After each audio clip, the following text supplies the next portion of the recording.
Florence, octobre 1503. Léonard de Vinci vous a donné rendez-vous dans une taverne près du Ponte Vecchio. Il passe ses jours et ses nuits sur un portrait que l'on peut encore admirer au Louvre aujourd'hui, la célèbre Joconde. Lisa, je sens que tu veux savoir qui elle est. Installez-vous, c'est parti pour la pause déj.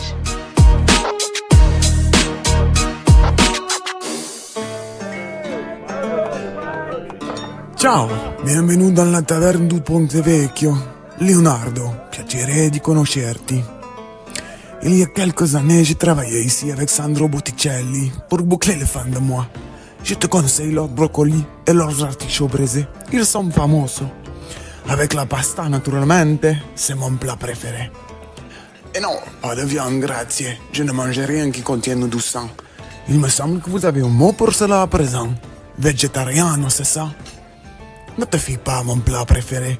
J'adore cuisiner et j'adore les goûts sophistiqués. Avec Sandro Botticelli, on a même ouvert une taverne il y a quelques années. Ça s'appelait Les Trois Grenouilles. Ah, c'était la belle époque. Les clients pouvaient choisir entre son menu qu'il avait dessiné et le mien, écrit de droite à gauche. Si, de droite à gauche. Je suis gaucher et j'ai pris l'habitude d'écrire comme ça pour ne pas salir mes feuilles. Et non, on n'aurait pas pu se retrouver à la taverne des Trois Grenouilles. Nous l'avons fermée.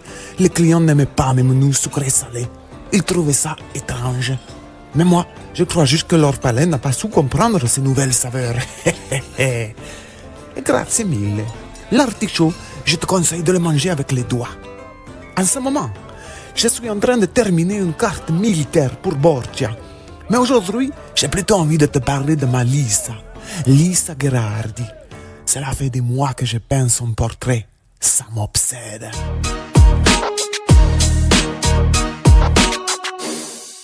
Lisa, je sens que tu veux savoir qui elle est. Eh bien, c'est l'épouse d'un marchand d'étoffes, Francesco del Giocondo. Tout le monde se demande pourquoi j'ai accepté de le peindre alors que tous les plus riches marchands de la ville me commandent un portrait de leur femme. En fait, c'est la voisine de mon père. Elle habite en face de chez lui. Mon père, il est notable et il connaît bien le mari de Lisa. C'est un de ses clients. Un homme d'affaires agressif, le genre qui ne recule devant rien. Je te laisse deviner pourquoi j'ai accepté de peindre le portrait de sa femme. J'ai passé des mois sur cette peinture. C'est une commande, mais c'est devenu plus que ça. Pour tout avouer, j'ai déjà rendu le portrait à Francesco del Giocondo il y a plusieurs semaines. J'ai gardé un exemplaire brouillon pour moi. Je le peaufine encore un peu en fonction de ses jours. Sous ce brouillon, il y a 3 couches. 3 versions différentes de son portrait. Ça te surprend peut-être, mais j'aime bien peindre par couches successives. Une vision après l'autre. Ça doit être pour ça que j'aime autant les artichauts. Hé, d'ailleurs, comment tu le trouves? Tu as raison. Ce que j'aime aussi dans la peinture, c'est d'inventer de nouvelles techniques. Sur une des couches que j'ai recouvertes, Lisa porte un diadème. J'ai passé 10 heures à trouver la technique parfaite pour les représenter. J'ai d'abord préparé un pochoir. J'y ai fait des petits trous qui correspondent à mon motif. On les appelle spolveri en italien. Le résultat ressemble un peu à un dessin à relier qu'on donne aux enfants pour les distraire.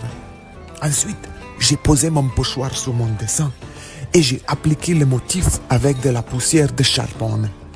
Mais Lisa et son mari n'ont pas voulu du diadème. Alors, j'ai dû peindre quelque chose de plus classique par-dessous. Ah, ça c'est le problème du métier. Hé, toi t'aimes le corps de l'artichaut. C'est le meilleur. Ce cœur tout tendre, ça me fait penser que c'est dur de faire un portrait qui ne soit pas mélancolique. À force de poser, les modèles, on le regarde dans les vagues. Tu veux savoir comment j'ai réglé ce problème? J'ai fait appel à des musiciens et à des bouffons pour distraire Lisa pendant qu'elle posait. Je voulais que son sourire soit diffus, qu'il imprègne la pièce. Je l'ai regardé sourire et rire des jours durant.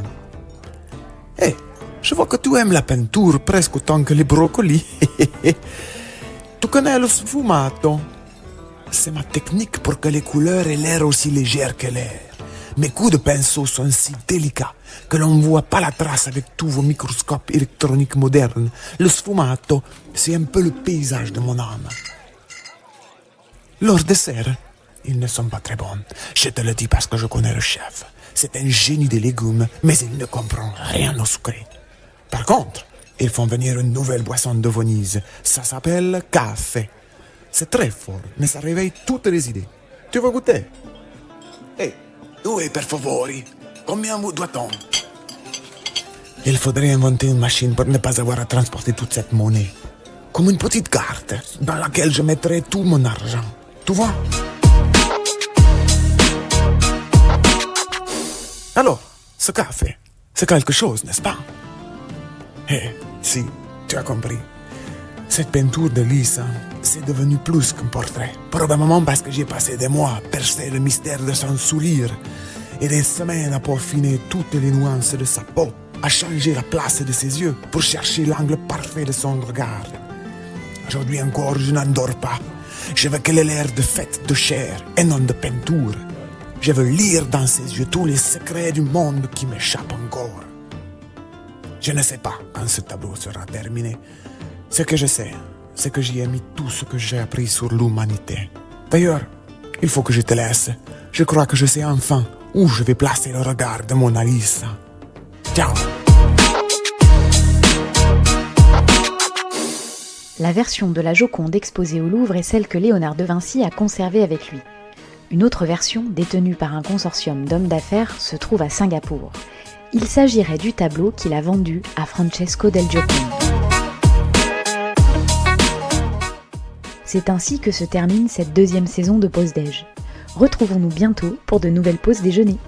Pause Déj, un podcast proposé par Pluxee.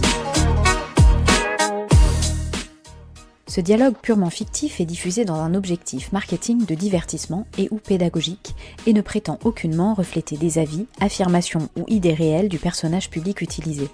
La voix n'est pas celle du personnage public, mais celle d'un acteur jouant un rôle.